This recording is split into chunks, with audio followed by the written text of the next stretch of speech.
buenos días, bienvenidos y bienvenidas a este espacio que se llama Humania. Hoy día vamos a explorar cómo la tecnología y los datos y la creatividad se cruzan con la humanidad para transformar industrias y decisiones. Hoy abrimos un tema que es bastante urgente, que es el marketing responsable en campañas políticas. Por supuesto que no vamos a hablar de política, sino que vamos a hablar de campañas políticas, cómo se construyen las campañas políticas. Y para eso estamos aquí con tres tremendos invitados. Aquí a mi lado tengo a mi querida Macarena Gatica, que es presidenta del Consejo de Ética y Autorregulación de MDD.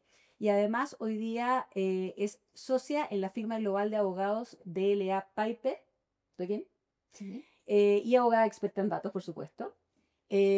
También está con nosotros Felipe Arboe, abogado, especialista en legislación de datos, ex senador de la República, socio de H&Co, estudio abogado, ¿te habías dicho? Sí. Muy bien. Muy bien. Y también está mi querido Diego Perry, CEO de Wolf CPP. BCPP. BCPP, Sí. perfecto. Se fusionaron hace poquito. ¿Cuánto tiempo? No, estamos recién en proceso de fusión. Está en proceso de fusión. Muy bien. Así que estamos con distintas áreas para poder conversar de este tema. Y además, quiero agradecer a Agencia González, como siempre, aquí está su loguito, que nos reciben en esta casa tan linda para hablar de temas interesantes. Así es que vamos a empezar a hablar hoy día, a explorar cómo se articulan esta narrativa, la ética creativa, los datos y la confianza ciudadana en esta era algorítmica, ¿cierto? Y yo quiero contar por qué partió este tema, porque, bueno, en AMD normalmente nosotros no hablamos de estos temas, menos de política, ni de campañas políticas, pero esto nace porque una colaboradora nuestra un día llega con una anécdota muy divertida. Nosotros en publicidad hablamos de insight. Y llega contando que una tía de avanzada edad, en un almuerzo familiar, cuenta que esta tía llega muy entusiasmada y dice, oye, me está hablando un candidato presidencial por WhatsApp y me está contando cosas. Entonces todos nos quedamos un poco, porque estamos trabajando en protección de datos personales, entonces que le escribía a un candidato era como un poco complejo, digamos. Cómo se consiguió el teléfono, cómo le está mandando mensajes, quién le está mandando mensajes, porque claramente no era el candidato. Entonces dijimos, ¿por qué no ponemos este tema para poner este tema en discusión y para entender cómo se construyen las campañas políticas? Entonces decidimos tener esta conversación con ustedes porque cada uno de ustedes tiene una mirada de distintos lados. Entonces nos gustaría también entender, primero, y me gustaría hacerte esta pregunta partiendo a ti, Diego, que yo sé que has trabajado en campañas políticas varias veces en el fondo. Preguntarte cómo han cambiado las campañas, porque me imagino que esto ha ido evolucionando en el tiempo, y qué implica esto para los equipos creativos, porque yo creo, o al menos lo que me ha tocado a mí ver, es que muchas veces no necesariamente es la agencia creativa la que toma la campaña, porque hay agencias, al menos las internacionales, que por normativas internacionales no pueden tomar una campaña política y muchas veces la toma el creativo particularmente. Otras veces cuando la agencia es local la puede tomar la agencia. Pero ¿cómo ha ido cambiando este escenario? A ver, son varios ángulos que se cambian, porque diría primero que en Chile no está muy profesionalizado la especialidad de publicidad en campañas electorales. Me ha tocado estar muy cerca los últimos años, que en el momento, en 2015 hasta ahora, del mercado mexicano. Muy increíble como tienen todas las especialidades muy desarrolladas y eso hace que la manera en que se afrontan las campañas sea distinto a lo que pasa acá. Acá muchas veces nos pasa oye, tengo un publicista amigo que es medio militante de nuestro sector, como que son checks que tienen que tener y desde ahí se arma muchas veces un equipo. Versus esos mercados más desarrollados hay un consultor a cargo, una estratega que dirige la campaña y él se hace cargo de todos los ámbitos de las comunicaciones. Ahora, ¿cómo ha evolucionado en el tiempo? Tiene mil cosas. Por ejemplo, hablábamos justo antes de partir el lado invisible de las campañas. Si nos vamos muchos años atrás, todos podíamos comentar el grueso de la campaña, no sé, una franja. Yo debuté para la del 2009, la segunda vuelta de Frey, es a cargo de eso. Y todo lo que tú mostrabas más o menos una franja y el vía pública y todo era el 90% de la campaña que todos podían ver. Hoy día, como estábamos recién la última campaña que va a pasar, ¿cuánto de lo que tuvo algún efecto en las personas no lo vimos? No lo vimos porque está fragmentado, selectado, porque está pasando por lugares y por mensajes en que no son esos medios masivos que conocíamos antes, y esas estrategias probablemente están influyendo de una manera muy diferente y muy, diría como, pensado en en el contacto con cada una de esas audiencias versus esa lectura que podíamos hacer fácil antes, que, oye, ¿cuál es el concepto? ¿Cuál es el slogan? ¿Cuál es la pieza por la que abrieron la franja? Y como que sabíamos todo lo que está diciendo. Entonces, Au- es a- complejo. Ahora, Analizarlo incluso. claro, ahora, esto es una pega más, a mi modo de ver. Cuando tú estás en una agencia de publicidad, te llega un brief Mm. y tú tomes esa bebida gaseosa o no la tomes, tienes que hacer la campaña igual. Esto debería ser un poco lo mismo, pero al parecer no pasa tanto. A ver, en Wolf lo queremos desde el día uno que formamos la agencia. O sea, la tenemos hace 10 años y uno de los objetivos que tuvimos fue profesionalizar esto en el mercado local. Y una de las barreras principales era el sector político. Entonces nosotros veníamos de hacer campaña, no sé, la segunda vuelta de Bachelet, trabajábamos mucho al Partido Socialista, entonces era como nuestro lugar. Y este último tiempo hicimos, fue parte de la campaña del rechazo, con tú hicimos trabajos para constituyentes de la UDI, hicimos campaña de Orrego gobernador, como que fuimos Diversificando. o sea, y entendiendo eso, que es como nos llega Es pega. una marca con ciertas intenciones de lo que necesita hacer en la publicidad y nosotros devolvemos una buena pega para cualquiera de ellos. Así que sí, estamos muy convencidos de que es muy importante profesionalizar el proceso y relación con cada uno de esos clientes como insisto hoy día, que es medio uno todavía medio militante un poco. Exactamente. Y aquí una pregunta para Felipe, porque ¿cómo afecta esta comunicación? Porque obviamente la comunicación es bastante hiperemocional, ¿cierto? ¿Cómo afecta esto en la toma de decisiones, crees tú? A ver, yo creo que, primero, refiriendo a lo que decía recién, creo que Chile todavía es muy precario desde el punto de vista de la profesionalización de las campañas políticas. Es más bien, como decía Diego, es el amigo del sector, pero en realidad cuando uno mira México, Estados Unidos y algunos países en Europa, esto está súper, súper ordenado.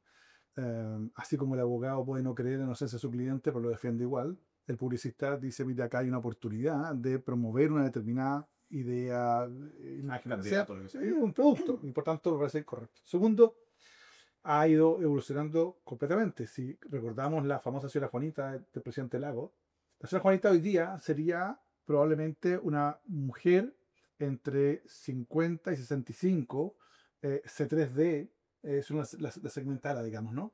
Que viviría en la Florida o Puente Alto y que probablemente esté en sus últimos años de trabajo o pensionada. Esa es la señora Juanita del presidente Lago.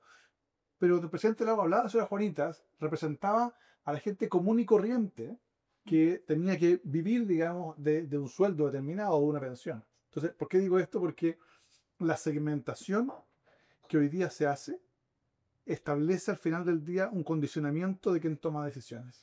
O sea, yo puedo hacer que una persona tome una decisión en función de entregarle a esa persona los contenidos que esa persona eh, requiere o exige. Un ejemplo práctico es la campaña que hizo en su oportunidad Bolsonaro. Bolsonaro, cuando fue candidato presidencial, segmentó a su público de tal forma que, por ejemplo, cuando compitió contra el gobernador de Sao Paulo, um, al público evangélico le envió una foto al WhatsApp del gobernador con el presidente de la comunidad de travestis abrazado, que fue un acuerdo al cual llegó el gobernador en su función para efectos de evitar la violencia sexual.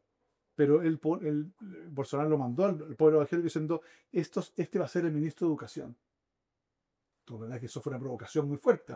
Y se ganó a todo el pueblo evangélico. Lo que quiero decir es que uno puede condicionar la decisión de una persona en función de segmentarle un mensaje que es lo que la persona quiere escuchar, ¿no? Y creo que en Chile se ha hecho mucho este último tiempo eso. La campaña del rechazo y también la del apruebo. Yo creo que la gente apuntaba a ciertos nichos y había mensajes campañas que eran muy exitosas y que no las conocíamos, porque nosotros no éramos el público. Que es lo que estábamos discutiendo antes. Por de pronto, desde ya y sin ánimo de meter, digamos, la coyuntura política, pero es evidente que la campaña de Franco Parisi fue orientada a un público determinado, con un mensaje determinado, y que tuvo éxito en ese segmento. Entonces, yo sí creo que la segmentación condiciona decisiones. El punto está en cómo, una vez que ya se empieza a gobernar, el gobernante tiene la capacidad de abstraerse de ese condicionamiento derivado de la segmentación. ¿Y dónde se traza esa línea entre persuadir legítimamente y cruzar esa frontera como de la manipulación al final? Hola, me dijiste sí. Mira, no es fácil. Entonces, vamos a hablar de ética. Vamos a hablar de ética. Vamos a hablar de ética. Y ahí está, ya hablábamos, bueno, cómo en los tiempos de hoy regulamos o hacemos presente la ética. Y tenemos dos opciones, que esto lo hemos conversado en otras materias. La autorregulación o efectivamente que nos comiencen a rayar más la cancha. Hace un par de años atrás había una regulación, es un proyecto de ley que todavía está en el Congreso, pero que ha estado durmiendo en los últimos años, que hablaba de la regulación de las plataformas digitales. Y venía con este tema, ¿cierto? De cómo ejercer un cierto control sobre la editorial, básicamente, sobre la libertad de expresión.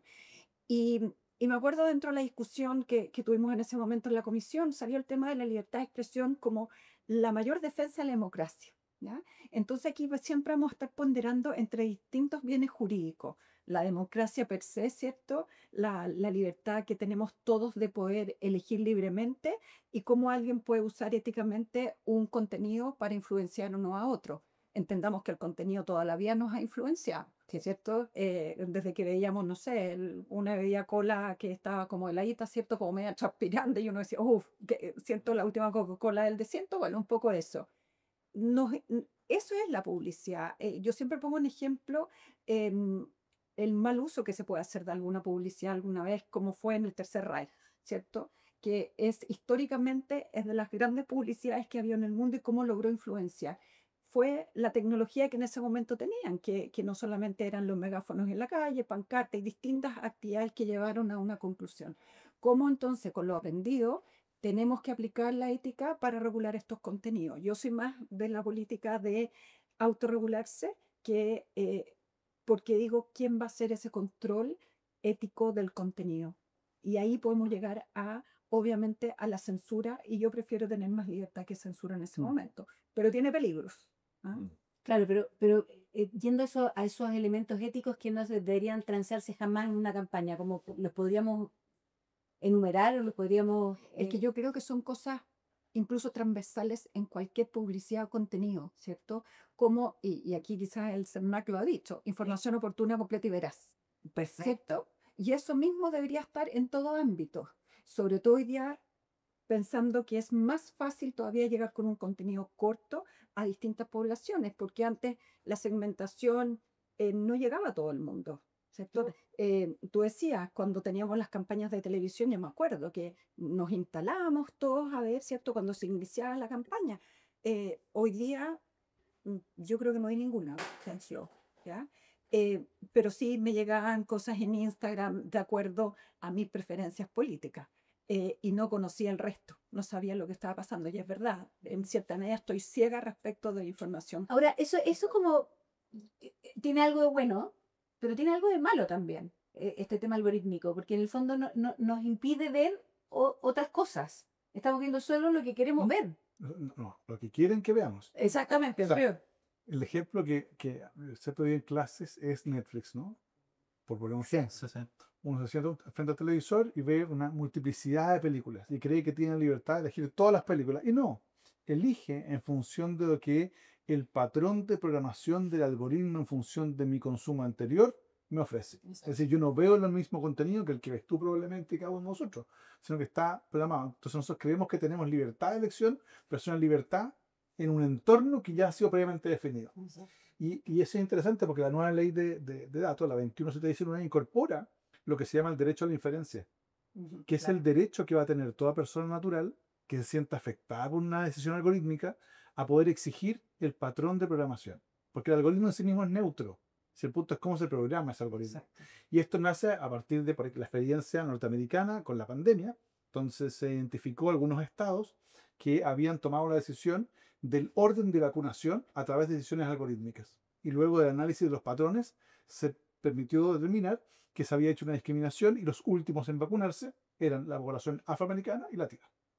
Entonces, puede ocurrir eso. Ahora, la ley nos da herramientas hoy día para poder definir eso. Para decir de otra forma, si a mí me llega, o a la tía de la colaboradora, le escribe un señor diciendo que es un candidato presidencial, hay un número de referencia. Uno podría después pedir a la compañía, oiga, ¿sabe qué? Me llegó este número, esta información, yo quiero saber a quién pertenece este número o eventualmente, digamos, por qué tiene mi número. Y ahí va a ejercer los derechos de acceso según corresponda, etcétera. Y se va a determinar si esa persona o esa institución tiene alguna fuente de legitimidad o base de licitud para poder enviarnos algún mensaje, si de consentimiento, si hay un contrato, alguna fuente de legitimidad. Y si no la hay, evidentemente se hace candidato, digamos, o candidata, según corresponda, a una función. Exactamente. Oye, ¿y alguna vez a ustedes les ha tocado renunciar a alguna idea o algún proyecto por principios profesionales o éticos? Sí, Sí, sí. a los tres. No sé. Yo voy a todas. Revisando. Sí, que parece que no. Yo creo que los filtros que nosotros tenemos, por lo menos como agencias de publicidad, llegan a empresas que han desarrollado un brief que ha estado aprobado internamente. Y en política diría que eran todo campañas electorales. No tengo en la cabeza lo que me he enfrentado. Que tiene que decir que vea. Sí. Yo no sé si por principio ético, pero así como diría la marca de autorregulación. Claro. Nosotros, mi oficina no trabaja con el sector público. Punto. Altero. Entonces llegó una gran empresa pública a pedirnos asesoría y dijimos que no, todos mis abogados reclamaban. Entonces dije, nosotros no trabajamos en el sector. Podemos ayudarlos, colaborar gratuitamente, pero remuneradamente, no. Pues nadie va a querer que me gane una licitación, así que prefiero vivir tranquilo. Sorry. A mí me pasó, fíjate, una vez cuando trabajaba en temas marcarios, que había una persona que se empezó a poner a muchas marcas y, perdón, al contrario, empezó a defenderse oposiciones. Y cuando empecé a revisar, me di cuenta que él había registrado marcas que pertenecían a otro, ya que era internacional y que no había llegado a Chile. Cuando trata de llegar al mercado chileno, se da cuenta que su marca estaba ocupada y es lo que de repente llamamos sector pirata, marcario. Y yo le dije, mira, estas marcas pertenecen a otro. Y le dije, nosotros no podemos seguir, si quieres te recomiendo a otra persona, pero no sé. Le pareció pésimo, me dijo un par de cosas ahí de frente, pero lo que tú dijiste, pues uno viene más tranquilo diciendo yo, y además que uno tiene que elegir lados. Exacto. Y mi lado no era con los piratas, sino era con los que tienen legítimamente el uso de sus marcas. Muy bien. Pero hay un punto que la marca decía algo súper interesante que fue el proyecto de plataforma. Yo vi el proyecto de plataforma que intentaron, que fue el proyecto Girard y otros, digamos, que intentaron regular las plataformas, todo Google y otros, ¿no? El grave problema que tiene ese proyecto, porque se hablaba de libertad de expresión y se decía, mira, no, es importante que si hay información falsa que la plataforma la elimine. Entonces, a mí me tocó también participar de esa discusión y yo dije, perdón, ¿por qué un senador le va a dar la posibilidad al Google que determine qué es correcto y qué no? O sea, ese proyecto, al final lo que buscaba era que quien decidía el sensor iban a ser las plataformas. Cuando en realidad la plataforma lo único que hace es indexar información. Entonces hay un punto relevante. ¿Por qué una multinacional iba a decir lo que es correcto para Chile o no? Me parece que eso es súper delicado. Y es un debate que está instalado porque en muchos países está discutiendo esto. Sí.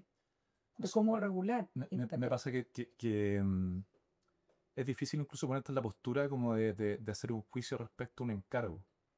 ¿Cachai? Porque si tú movís más o menos la línea, hay un montón de clientes que podrían incluso dar evidencia de movilizaciones, organizaciones que están en contra de su propio negocio. Entonces, imagínate el ejercicio permanente que tendríamos que hacer, porque incluso cuántos negocios no tienen hoy día que hacerse cargo de sus propias externalidades negativas que están tratando de compensar de alguna forma. Entonces, como, no sé, si tengo una línea aérea, no, porque hay cierta contaminación que te va a hacer. Si me voy a, no sé, la Asociación de Salmoneros, entonces me acuerdo de estar como con época César Barros viendo Asociación de Salmoneros y al mismo tiempo estábamos con Greenpeace. Y dices, como, era súper difícil, porque ambos tienen una postura súper... Pero no respecto de la campaña contra los salmoneros. No en el mismo tiempo, Ya, pero me acuerdo que íbamos a buscar el origen del problema y eran dos entes enfrentados. Nosotros hicimos, hace un rato estuvimos en eso y entendíamos muy bien las intenciones de ese equipo de una asociación de salmoneros para hacer los cambios que necesitan hacer por un montón de cosas, y me eché con eso y la necesidad de un discurso desencargo. Y después estábamos viendo Greenpeace y como Matías está tratando de remarla por otro lado. Y tenéis que interpretarlo muy bien. Y creo que no podemos partir, nosotros por lo menos, con ese modo. No, no estás pasando el sedazo a la agencia. Tenéis que buscarle por lo menos el lado propositivo hacia donde están tratando de avanzar. Y nunca nos tocó a alguien que evidentemente estuviera como, no estoy buscando. ¿Sabes que hace unos días atrás tuvimos en ABB en la Comisión de Sostenibilidad, tuvimos un workshop donde una de nuestras socias, Carolina Alchider, que escribió una columna en la revista, puso un tema sobre la mesa que me pareció sumamente interesante, que dijo cuántas marcas son capaces de hacer su campaña publicitaria a partir de la etiqueta o de la etiqueta nutricional de su producto. Y nos dejó a todos callados.